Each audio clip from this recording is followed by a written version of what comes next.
Kembali di subuh hari yang berbahagia ini kita lanjutkan kebersamaan kita di dalam kitab Tauhid karya Fadilatul Syekh Muhammad Ibni Abdul Wahhab rahimahullahu rahmatan wasi'ah wa rahimallahu jami'a ulama'il ummah.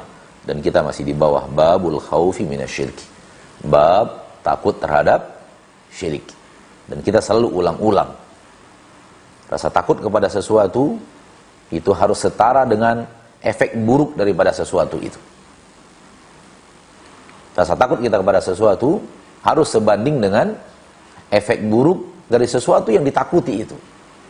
Apabila efeknya sangat besar, maka seharusnya rasa takut kita kepadanya sangat besar. Kalau efek buruknya tidak terlalu besar, kalau ataupun kita takut, takutnya tidak terlalu besar. Sesuai dengan efek buruk daripada sesuatu, maka sesuatu itu kita takuti. Dan tidak ada yang lebih buruk daripada syirik. Tidak ada yang lebih buruk daripada syirik. Tidak ada efek buruk yang diberikan kepada yang akan didapat oleh seorang manusia lebih buruk daripada efek yang bisa diberikan oleh syirik kepadanya. Dan sudah kita ulang-ulang, ma'asyiral muslimin, ma'asyiral muslimat, rahimani wa rahimakumullah. Dan kita ulangi lagi untuk Anda yang baru bergabung mungkin di kajian kali ini dan tidak menyimak dan tidak menyaksikan kajian-kajian sebelumnya, bahwa syirik, yaitu syirik besar, ya, bisa membuat Anda keluar dari agama Islam dan bisa membuat Anda ya seketika menjadi orang yang amalannya hapus dan sirna. Tak ada lagi amalan baginya, walaupun dia telah salat puluhan tahun. Ketika dia terjerumus dalam yang namanya syirik, semua itu akan sirna dan berubah menjadi nihil. Tak ada apa-apa di sana. Dan ini bahaya besar. Dan kemudian berikutnya, bahwa orang yang terjerumus dalam dosa syirik tak akan pernah mendapatkan ampunan Allah di akhirat. Dosanya tidak akan diampuni oleh Allah Tabaraka wa Ta'ala Rabbul Izzati wal Jalal. Kemudian efek buruk syirik berikutnya adalah dia akan pasti masuk neraka. Orang yang wafat dalam keadaan berbuat syirik besar pasti ke neraka. Dan efek buruk berikutnya adalah diharamkan untuknya surga. Diharamkan untuknya surga. Allah Tabaraka wa Ta'ala berfirman, innahu man yusyrik billah faqad harramallahu alaihi al-jannah wa ma'wahu an-nar wa ma lidh-dhalimin min ansar. Barang siapa yang berbuat syirik kepada Allah Subhanahu wa Ta'ala, faqad harramallahu alaihi al-jannah, sungguh Allah haramkan untuknya surga. Sungguh Allah haramkan untuknya surga. Allah pemilik surga mengharamkan surganya untuk orang-orang yang berbuat syirik. Wa ma'wahu an-nar, dan tempat kembalinya hanyalah neraka.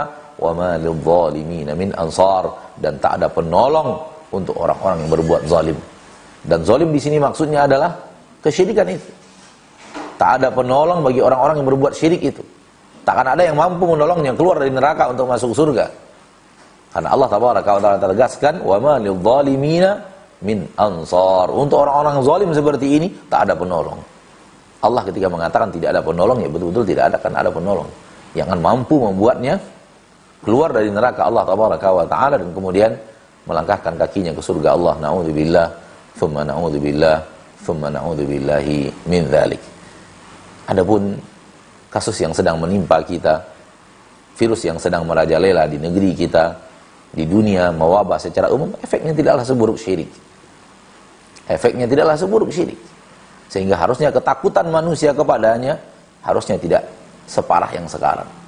Seharusnya hal yang paling dia takuti dari hidupnya adalah terjerumus ke dalam syirik. Terjerumus ke dalam dosa syirik, yaitu syirik besar. Karena itu efek yang paling berbahaya. Oleh karena itu selalu kita ingatkan bahwa para nabi dan para rasul,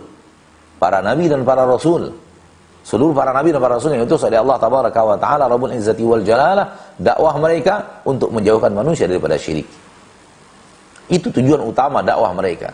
Itu inti utama daripada dakwah mereka. Menjauhkan manusia, hamba-hamba Allah, ciptaan-ciptaan Allah Tabaraka wa Ta'ala, makhluk ilahi, untuk dijauhkan daripada kesyirikan. Karena mereka tahu bahaya daripada syirik.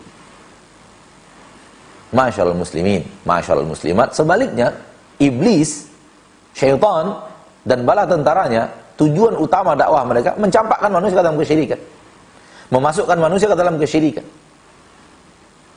Maka para nabi dan para rasul mengajak kepada hal yang terhebat, yaitu menjauhkan diri pada syirik, sehingga kemudian tidak akan mendapatkan konsekuensi daripada kesyirikan itu, efek-efek buruk daripada kesyirikan itu.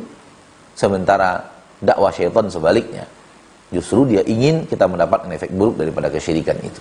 Karena dia tahu kalau orang sudah berhasil dia jerumuskan dengan izin Allah untuk melakukan syirik dan berhasil dia taswif taubat, membuat orang itu menunda-nunda taubatnya, sehingga akhirnya dia bertemu dengan kematian tanpa sempat sebelumnya untuk taubat daripada kesyirikan dan syirik besar yang kita maksud di sini, maka iblis akan tepuk tangan dan bala tentaranya. Kenapa? Karena ada teman mereka akan di neraka untuk selama-lamanya, tak akan pernah keluar dari neraka Allah Subhanahu wa taala. Oleh karena itu bahaya besar kesyirikan yang harus diketahui, yang harus dihayati dan harus diingat selalu oleh orang-orang yang ingin bertemu dengan Allah di surga, yang ingin masuk surga, yang tidak ingin ke neraka. Percuma Anda menyatakan tidak ingin ke neraka kalau Anda kemudian tidak mau mempelajari tauhid dan kemudian tidak mau berjuang untuk memahami syirik agar terjauh daripada syirik.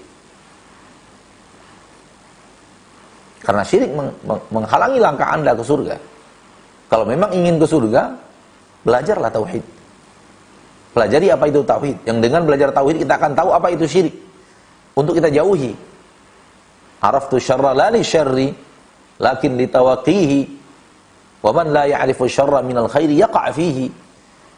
Aku mempelajari keburukan bukan untuk melakukan keburukan, tapi untuk menjaga diri agar tidak terpuruk ke dalam keburukan itu.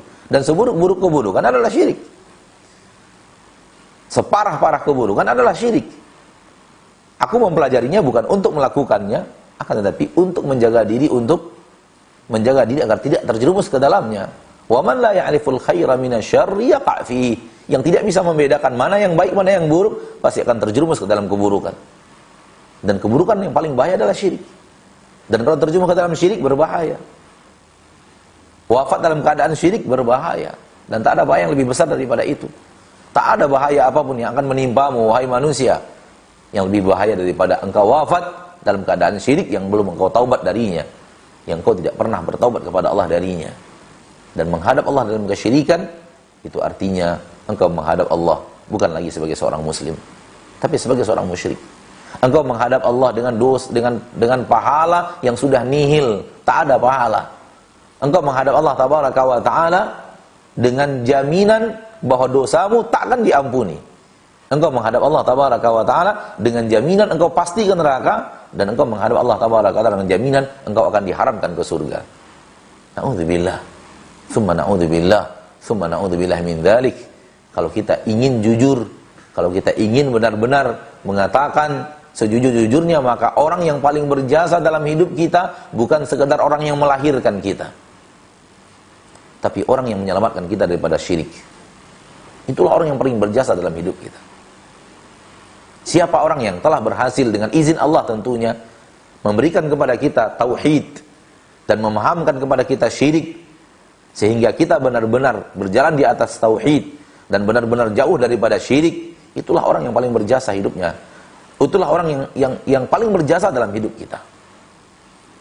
Oleh karena itu jasa para nabi dan para rasul kepada umatnya adalah jasa yang benar-benar jasa. Karena mereka lah yang pertama kali dari seluruh yang mengajarkan manusia untuk bertauhid dan menjauhkan manusia daripada syirik, semuanya akan kembali kepada seluruh para nabi dan para rasul yang berdakwah kepada umat mereka. Dan untuk kita, nabi dan rasul itu adalah nabi kita tercinta Muhammad sallallahu alaihi wasallam.